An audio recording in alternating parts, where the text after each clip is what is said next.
101.1 The Answer, the Doc Washburn Show continues out of Little Rock, Arkansas. This is a state that is known, among other things, for murder mysteries and the frustration of families trying to get justice for their deceased loved ones for years, sometimes for decades.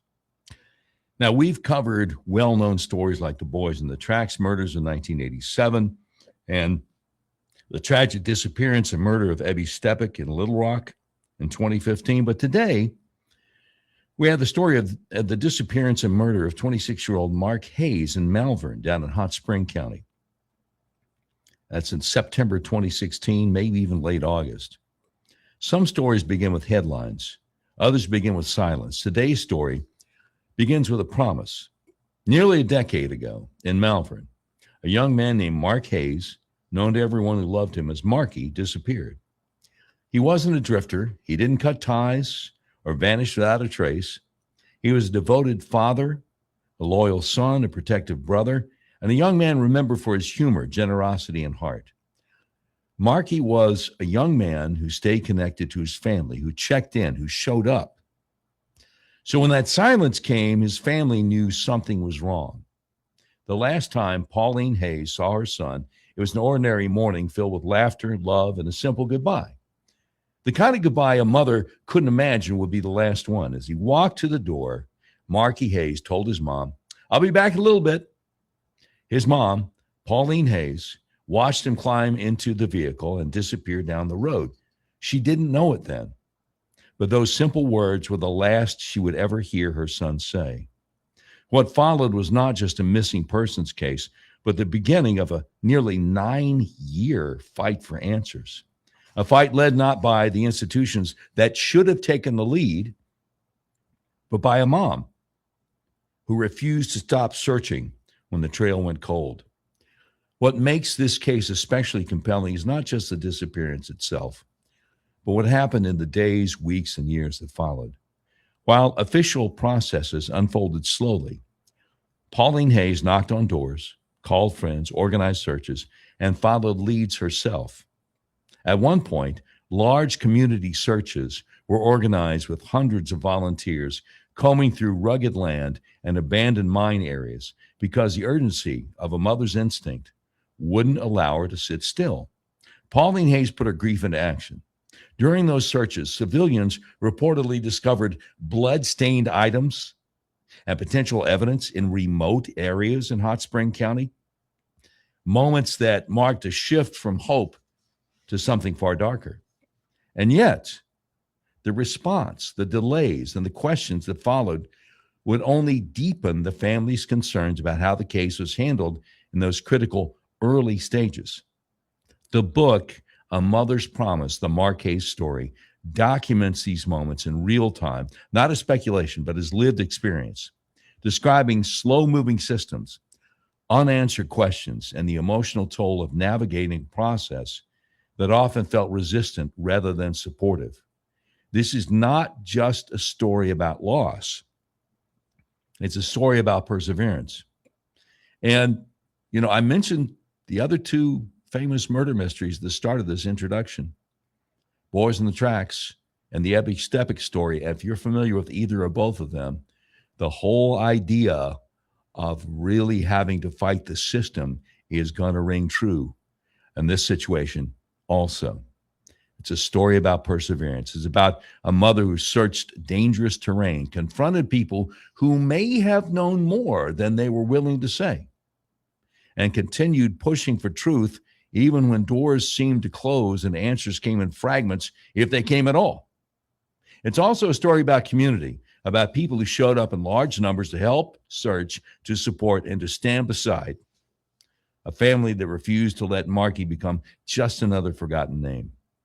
Today, we're honored to have Pauline Hays and Sheri Freeman with us, the voices behind A Mother's Promise, the Mark Hays story. Together, they have documented not only who Marky was as a person, but the long and difficult journey of seeking justice, accountability, and truth in the face of uncertainty. Their story raises serious and emotional questions about community involvement, the seeming lack of investigative urgency, and the lasting impact on families who feel they're left to fight alone for answers. This is a deeply human story. It's a story of love, that never gave up, a story of a mother's instinct that never went quiet, and above all, a story about a promise that Marky Hays would not be forgotten, and that the search for truth would continue no matter how much time had passed. So we're about to hear directly from the mom who has carried this fight for nearly 9 years, Mark's mother, Pauline Hays, and her friend Sheri Freeman, who co-wrote the book, A Mother's Promise, the Mark Hays story, are our guests today. Miss Hays and Miss Freeman, welcome to the Doc Washburn Show. Miss Hays, we are so sorry for your loss, and we really appreciate both of y'all coming on the Doc Washburn Show to share your story. Thank you. Thank you so much for having us. Yes, ma'am. Now, when we look at murder cases that drag on for years, and this one took almost 9 years to resolve, we sometimes find that law enforcement can make some pretty significant mistakes. This book uncovers what Pauline Hays endured while confronting lost evidence inconsistencies, what she views as corruption, lack of accountability within the system. And I want to ask Ms. Hays about that. But first, let me just deal with this real quickly. Sheri Freeman, could you tell us briefly how you wound up getting involved in helping to compile and author this book?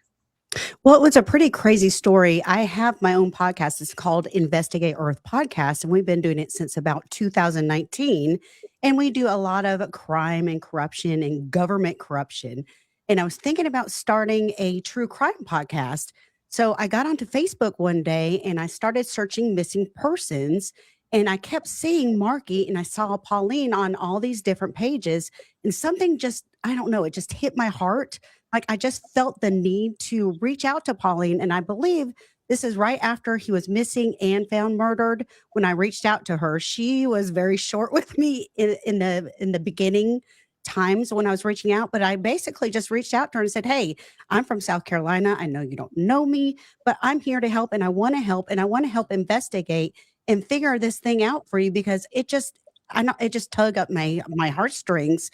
And, you know, I wanted to get the word out and let people know about his story because it seemed like it was dying and no one was doing anything to help her. Wow. Wow. Ms. Hays, your book, A Mother's Promise, the Mark Hays story, recounts almost 9 years of perseverance in an attempt to get justice for the murder of your son.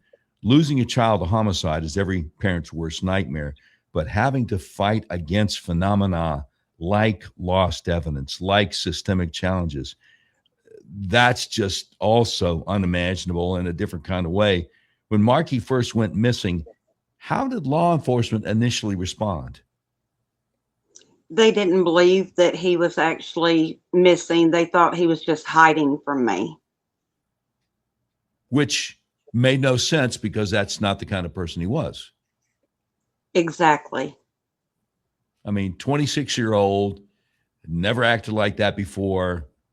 Was this Malvern City Police or Hot Spring Sheriff's Office? I mean, who was it that came up with that crazy theory? Hot Springs County Sheriff's Department. Oh, boy. Oh, man. So you wound up having to organize large searches yourself, right? I mean, how did you get the community to join in with you?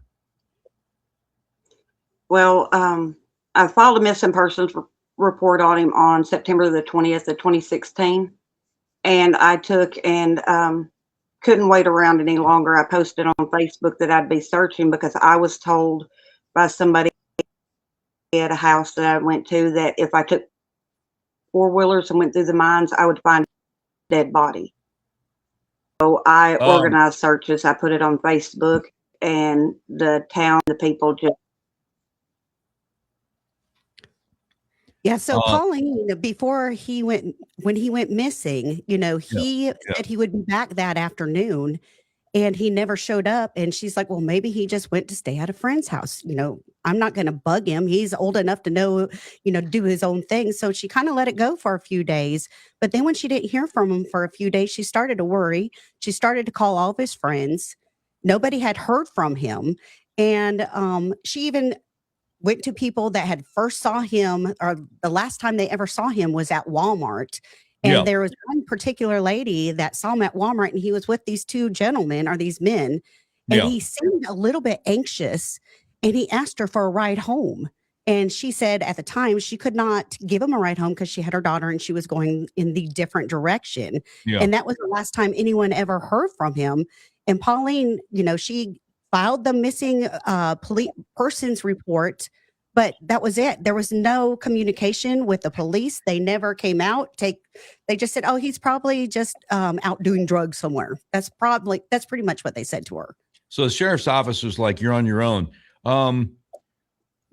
Okay, Miss Hays, was their dismissal of your concern so cavalier, so complete, so crushing that when somebody told you, if you take a four-wheeler and go over there, you'll find his body, did it even occur to you to go back to the sheriff's department and say, "Hey, wait a minute, somebody just told me where I could find my son's body"? Or were you just past the point of even seeing the point of even talking to the sheriff's office at that point? I contacted them when I was told that, and they told me they did not have the manpower to go look. If I wanted to look, I was more than welcome to. So tell them how you started your searches. Like, what did you do when they said? Yeah. Well, we put it on Facebook and asked anybody that could to come out, and we got a game plan together, me and my family, and we went out to the searches, and we had hundreds of people show up to the searches. Some were walking, some was riding in four-wheel drives, some was on four-wheelers. It was a massive turnout for our very first one. Wow.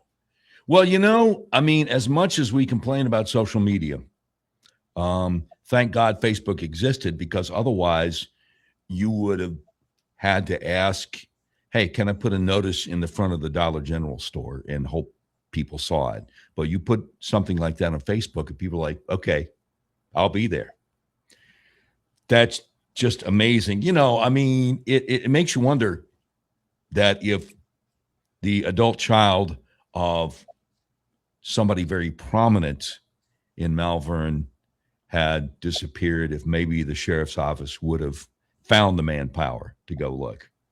Because look at the Nancy Guthrie case going on right now. There's manpower all over the place going on with her case. But, like you're saying, when it's not somebody famous, sometimes they don't care, or they just are going to look the other way because of other factors involved in the case. In my opinion, I don't think they wanted to look at the case. And I think they did give her the runaround because there was so much corruption involved in this whole case.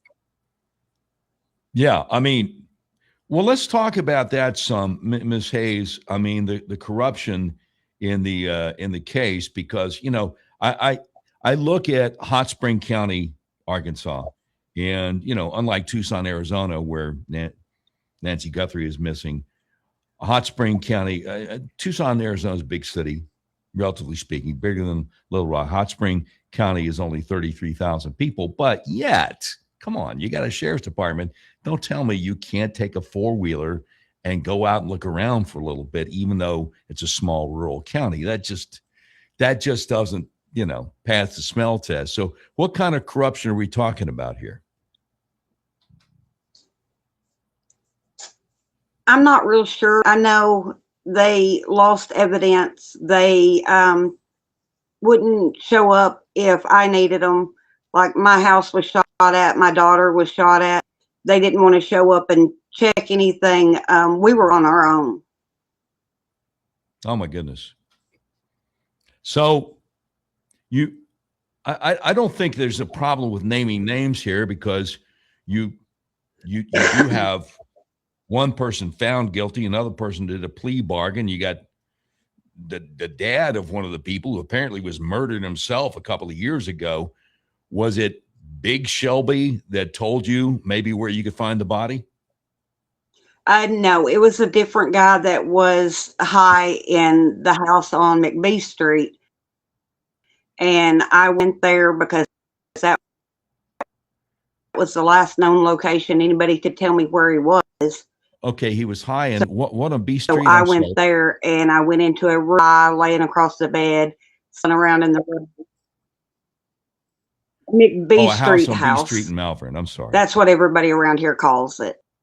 Okay, so it's kind of like a drug den in other words. Wow. My goodness. Yes, So- on Main Street. Yes. So, and we'll talk about corruption. I mean, if everybody around knows there's this drug den where people are consuming illicit, illegal, contraband pharmaceuticals, it kind of makes you wonder if it's inside the city limits of Malvern, why Malvern police haven't done something about it, or if it's right outside Malvern, whatever, why Hot Spring County Sheriff's Department has done anything about it. I mean, that's the kind of thing that shouldn't be allowed. I mean, is that something that y'all have asked law enforcement about? Yes, I've asked many times why there was so many drug houses, because I mean, I could ask anybody and they would tell me exactly what drug house to go to, tell me who owned it and everything. And I've been to them and I've asked why they wasn't shut down, but they were all within the city of Malvern and nothing would ever be done about it. Wow. Because, I mean, I don't know for sure, but it's always been my experience. If the city police ask for some help from the sheriff's office, then theoretically they're supposed to help. But, you know, it's kind of like, you know, it's their responsibility if it's inside the city. So as part of these massive searches, Ms. Hays, you did personally help locate blood-stained evidence. What happened when you reported that to the sheriff's office? They told me that, well, I called 911 when we found the stuff, and they told me that nobody could come out, that they were busy. And I got quite furious and got upset, wound up giving the phone to a friend who finally got the detective to call us back, and they showed up out there to gather the evidence. Wow. We are speaking, if you're just joining us, you're just getting in the car on the way home from work. We're speaking with Pauline Hays and Sheri Freeman, authors of the book, A Mother's Promise, the Mark Hays story, about the near 9-year arduous process of trying to get justice in the murder of Ms. Hays' son, then 26-year-old Marky Hays. Now, there's a moment in the book where someone apparently knew that Mark was missing very early. I mean, much earlier than most people would have known. Ms. Hays, why did that stand out to you? Because it was little Shelby's mother, and it was the day after I filed the report. I filed it late at night, and the next morning I was there, and Shelby's mother told me she was sorry that I was having to look for my son. Wow. I mean, because little Shelby Montgomery, he's in jail now for the murder of your son. Yes. And you know, one of the fellas was found guilty in court. The other one took a plea deal. One of the things that's frustrating for me as a dad of adult children, but I think it'd be frustrating to me years ago before I even had any kids, is I don't understand the concept of found guilty of murder, given a sentence of X amount of years, won't be eligible for parole for another 30, 35 years. I'm like, okay, wait. I know I read somewhere in a 2,000-year-old book, if you take someone else's life, your life will be required of you. I don't understand why we're letting people go to jail for a few years and then eventually get out in middle age or old age or whatever. That makes no sense to me whatsoever. And if y'all want to comment on that, please feel free. Yeah, I think it's just crazy that, you know, he was originally charged for capital murder. Yeah. And then going back and forth. But the thing is, he was not even charged with this murder until 9 years later, although they knew he was the suspect for the entire 9 years, which makes no sense to me, because finally, when they made the charges and put him under arrest, it was because the sheriff in town, or their sheriff then, was not going to be the sheriff any longer. He had lost the race and he was getting out of there, and a new sheriff was coming in. And we believe that is why he finally, it was like his last farewell. Like, okay, well, let's send this into the evidence. I'm telling you, for 6 years, they sat on evidence. They did not even send the evidence to the evidence lab for 6 years. So finally, when he was coming out of being a sheriff, is when they finally decided to send the evidence in and make an arrest. So they've been sitting on this case for 9 years, knowing who did it, and had plenty of evidence. They had found the weapon that was used in the murder at Big Shelby's house in a well. They had tons of evidence. I believe they also had video evidence. Now, this is just hearsay. It's not in our book, but I believe that they have video evidence of Marky actually being shot by the people. Wow. And they had all this evidence. And supposedly, when the old sheriff went out and the new sheriff comes in, all the evidence is gone. It's lost. They had set up this huge war room, and they had posters. There was another missing woman at the time. Her name was Susan Cooper. And so they had Mark Hays and Susan Cooper together in this war room and had all the evidence and the evidence. And the reason why we know this is because Pauline actually went into the war room to look at some evidence, because she was just dead set on seeing what was going on, because they weren't doing anything to help her. But when the new sheriff came in, all the evidence was gone. And it was also told in court documents that the evidence was peed on, or the desk was peed on by the old sheriff when the new sheriff came in. But Pauline doesn't believe that, because she was there on January 1st. All right. So let's get some names on the record here. What was the name of the old sheriff that waited years to present a case file to the prosecuting attorney to get an indictment? Mike Cash. Mike Cash was the old sheriff. And we had Ed Hollingsworth was on it for like 3 months before he went out, because he lost the race. I believe it was the day Mark's body was found. And then Mike Cash won and came in. And then Mike Cash lost and went out, and then Scott Finkbeiner came in. Okay. All right. So, well, this is just, so they sat on we got about 30 seconds before our bottom of the hour hard break. So they sat on the evidence here for at least half a dozen years. And then finally, as a parting whatever, let's go ahead and get a case file. The prosecuting attorney, maybe get a rest here. So we're going to talk about, on the other side of the news break, how that whole process happened. More coming up at the Doc Washburn Show, 101.1 The Answer. 101.1 The Answer, Doc Washburn Show continues. We are speaking with Pauline Hays and Sheri Freeman, authors of the book A Mother's Promise, the Mark Hays story. If you're just tuning in, this was for a number of years, a big murder mystery out of Hot Spring County, Malvern, and surrounding areas. And before we went to the break, we heard the alarming news that former Hot Spring County Sheriff Mike Cash apparently was sitting on evidence for half a dozen years, and as a final hurrah, a swan song on his way out of office after he had been defeated in his attempt at being reelected, finally delivered a case file to prosecuting attorney to make an arrest in the murder of Marky Hays. Now, if I recall correctly, Little Shelby Montgomery was found guilty, I guess last spring or summer, and then a few months later, a guy named Dion took a plea deal. So these guys both for first degree murder, and both going to be put away for a long time, but not nearly long enough as far as I'm concerned. So which one of these guys did the outgoing sheriff deliver the case file to the prosecuting attorney for? Shelby Montgomery.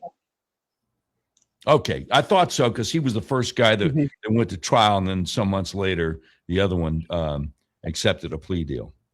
Yes. But okay, so let me ask you this. The fact that you got little Shelby's mother indicating very early on that she's aware that Marky is missing. Has it crossed anybody's mind? I'm just kind of thinking outside the box here, thinking out loud. Has it crossed anybody's mind to look into possible charges for at least accessory after the fact? Or am I just way off base? Oh, well, no, there is a lot that we have not even touched base on. Yeah. We have actually, okay, so when Pauline and I were investigating the case together, and we brought her on our podcast to expose this case because it was just crazy. We have been in touch with the FBI, everything, but we have actually talked to a guy that admitted to us several times. He first admitted to Pauline, but he said that he was there. There was the night that Marky was shot. There was about 30 people there. It was a party, and it was and now we've confirmed it was at Big Shelby's trailer. And during this, supposedly people were videotaping this murder as it occurred. But this man comes to us and tells us that he was forced to drive around with Marky's body for 3 days in his car.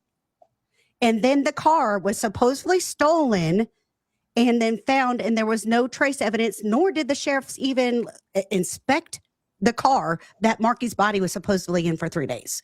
And we asked him, we said, did you go and tell the police this? Did you go to the sheriff? Yes, I made I went in and I gave him a statement and I told them everything.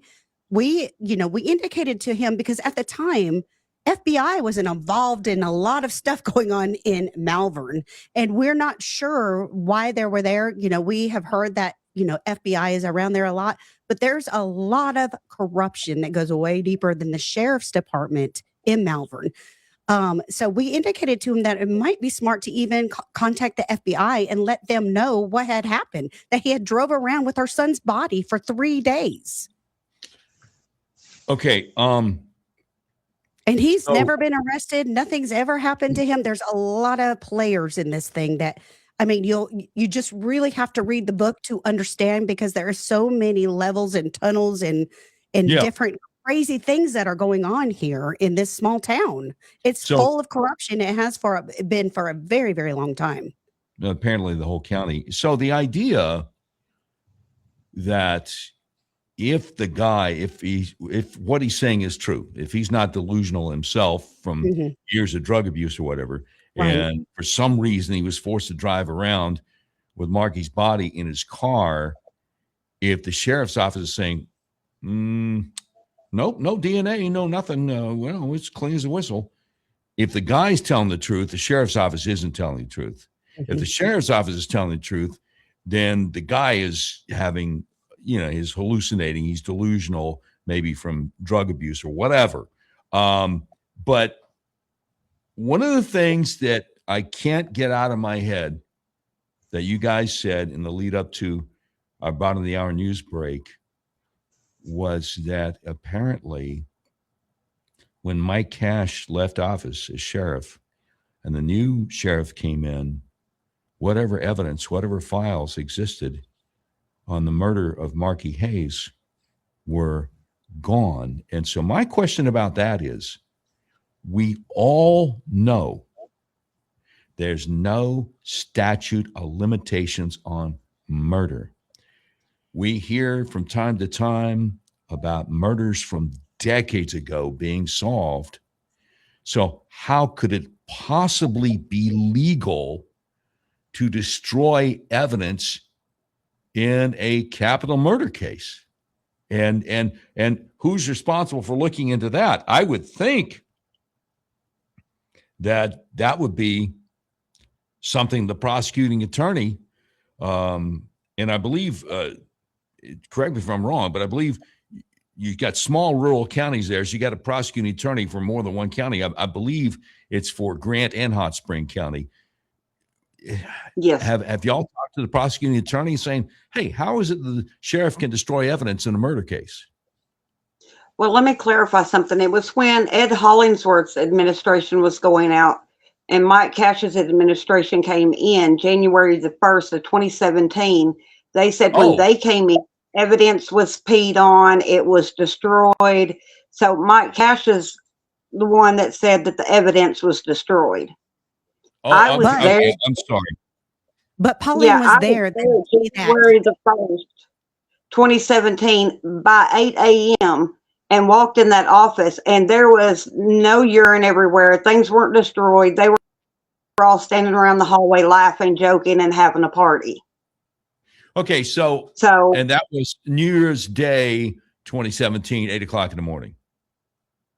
Yes, sir. Okay, so forgive my ignorance, because I'm used to people like regular politicians being sworn in a little bit a few days after New Year's Day, but the sheriff takes over New Year's Day? Yes, sir. They get sworn in after midnight on. Okay, all right, very good.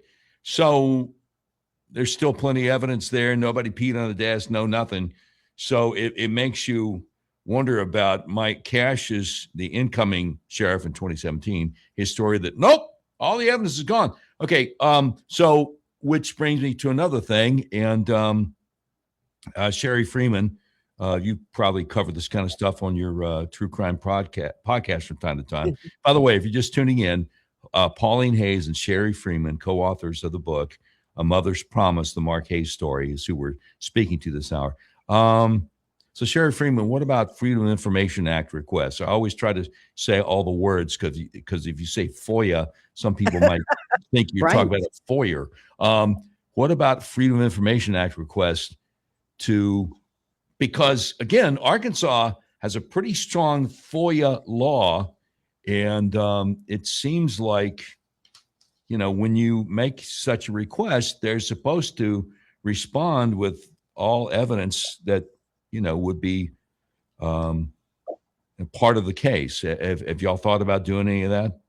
Unfortunately, we haven't to this point, and now they are saying that justice has been served, but I don't believe in my eyes it hasn't, because I think there are more people that need to stand trial, and there needs to be justice on higher levels, talking about even the sheriff, and I'm even talking about the local judges there. I think that they all work together. For some reason, they did not want this case to go to trial. There's a lot of, from what we've investigated, there's even, sorry, go ahead, Pauline. Let me clear that up. There was one judge that was working against everybody here. The others have been phenomenal. It was the one particular judge who was actually assigned to the case, and he finally took himself off the case. And that was prior to him being let go for unethical charges. Wow. Yeah, and he was part of the case is the thing. So he finally recused. So, because I'm just trying to figure out, did outgoing Sheriff Mike Cash finally have an attack of conscience at the last minute and go, okay, here you go. I'm sorry that I sat on this for 6 years, but go ahead and get this prosecuting attorney. I mean, do we have any idea what his motive was for saying, okay, here we go? No, we don't, because most of his term, he would not have a conversation with me. I called right after he got reelected the second time and asked how the case was going, and I actually have a recording on my Facebook. He hung up on me after telling me to read about it in the paper like everybody else. Oh, man. I mean, that's the kind of guy I'd want to, put together a little picket, a little peaceful protest outside his office. That's horrible. Speaking of, let me ask you this. Speaking of the paper, as I was researching for this interview, I noticed that the daily newspaper in Malvern, the only one in Hot Spring County, had the typical coverage of court proceedings, evidence that led to interviews that led to arrests, jury convictions, plea bargains. And while all that's helpful for somebody who's trying to get up to speed on the case and trying to understand what's going on, newspapers usually don't have the time and the room to cover issues like lost evidence, unanswered questions and perceived corruption within the system, it might not even be in their best interest to dig too deep into corruption within a system in a small town, if you catch my drift. But Ms. Freeman and Ms. Hays, your book obviously gets into a lot of that the newspapers, I don't think, told us. I mean, we know the one guy's found guilty, the other guy's did a plea bargain. This one's not eligible for parole until this year, that one not till that year. But you got so much other stuff going on here. So I would think that perhaps you might want to do like, I don't know, a couple of pages of bullet points and ask for, an audience with the prosecuting attorney for Hot Spring and Grant County. I don't know what his name is. And if you can't get anywhere with that, maybe see if you can get a meeting, an appointment with the Attorney General, Tim Griffin in Little Rock, because, if there were 30 people that saw Ms. Hays, your son, being murdered, or if there were 3 people who saw, either way, people need to be held accountable, and there are laws on the books for a reason, but the laws can't enforce themselves sometimes. And y'all know this because you eventually got, 2 murder convictions. That's a start. But all this accessory stuff, I just think, we can't let it get swept under the rug. Right. And Doc, just even talking about that, her family not only were fighting for evidence and fighting for them to do the right things, but they were also fighting in fear. They had their homes shot at. Their daughter was shot at. And the way that the sheriff's department handled it was just crazy. Pauline, just tell me a little bit about what happened. I tell you what, I gotta run to a break, but I have been remiss in my duty because y'all brought that up a few minutes ago, and I should have followed up on that, and I didn't, and I'm sorry, but I will right after the break. You're absolutely correct. That's outrageous that no arrests have been made on that. We, again, are speaking with Pauline Hays and Sheri Freeman, authors of the book, A Mother's Promise, The Mark Hays Story. More coming up straight ahead as the Doc Washburn Show continues on Little Rock's Talk Station, 101.1 The Answer. 101.1 The Answer, Doc Washburn Show continues. Sound off and talk back, 501-401-1011. I don't know why I'm used to saying that. We're not going to have time to take any calls. We are speaking with Pauline Hays and Sheri Freeman, authors of the book, A Mother's Promise, The Mark Hays Story. So, Ms. Hays, at some point during the process of you trying to get justice in the murder of your son, my understanding is that your home was shot at, your daughter was shot at. What did the sheriff's office do when you reported, hey, I'm in fear for my life because my home has been shot at and my daughter's been shot at? For the first time anybody was shot at was my daughter. They shot a window out behind her head August of 2017. And police come out. I called them. They came out. They made their report. They didn't even want to look at the window, nothing. My husband and son-in-law came and told them, no, look, you got to come and look. The bullet's lodged right here. They didn't try to get the bullet out. They tried to do nothing. The report stated window broke near daughter's head. The second time was August of 2018. I was sitting up late at night in the window. The only light on was my phone, sitting in the window, scrolling Facebook, looking for answers. And I heard some pops and something, sounded like it was hitting close to me. A neighbor called me and told me that somebody was sitting at the end of my road shooting at us. We made a report. Police officer came, picked up the shell casings. It took them 2 hours to get to the house. Chased the shell casings across the road with a rubber glove, picked them up, sat there and rubbed them around in that rubber glove, told him somebody was up at the house. My daughter reported it. He got in his car and left. I went and got all the reports, and that report said shots heard near home. Shots heard near home, not that they actually hit the home. Right. Nobody ever came out. The detective on the case at the time was Glenn Pye, and I called him and asked him, are y'all going to come out? What are y'all going to do? And he said, no, you just take pictures and send them to me. Okay, so I got to ask you, because the whole time we've been talking, I haven't asked if you lived inside the city limits or out in the county. Was this Hot Spring County Sheriff's Department or Malvern City Police? It's Hot Springs County. I live out in the county. Okay, all right. Because it's one thing to say, "Hey, they're inept." It's one thing to say, "Boy, those guys really don't know what they're doing." I mean, they're rookies, they're amateurs. But I'll never forget what the great philosopher Dan Bongino said when they were trying to figure out how the Secret Service just goofed up one thing after another, and President Trump caught a bullet in the air in Butler, Pennsylvania. Layered ineptitude equals, or layered incompetence, that was the word he used. Layered incompetence equals intent. If they wanted to protect you, they would have taken it seriously, and they didn't, and it's outrageous to me. Yeah. So, I mean, I really think that you probably ought to give the prosecuting attorney of Grant and Hot Spring County a copy of your book and say, look, I mean, there's a lot of criminality that we've been the victim of, and hey, appreciate y'all putting these two guys away for a long time. Thanks for that. But there's so much more. Have you talked to the prosecuting attorney about your concerns beyond just the prosecution of these two guys? No, I didn't get much help from them during the whole process either. They kept telling me that I just need to contact the sheriff's department. And it finally got to the point where I just stopped calling the sheriff's department.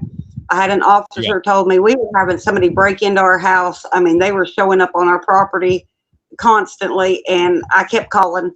And when an officer told me that they're tired of dealing with me, I quit calling.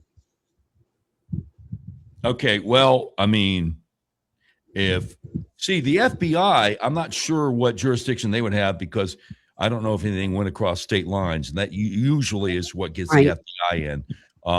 But, I'm no lawyer. I could be wrong. This could be a thing for the FBI, but I would definitely say to put together, some kind of something that looks like a case file, and try to get an appointment with Attorney General Tim Griffin, because I don't know if he's heard about this story. I don't know if Leslie Rutledge heard about it when she was Attorney General, but something needs to be done.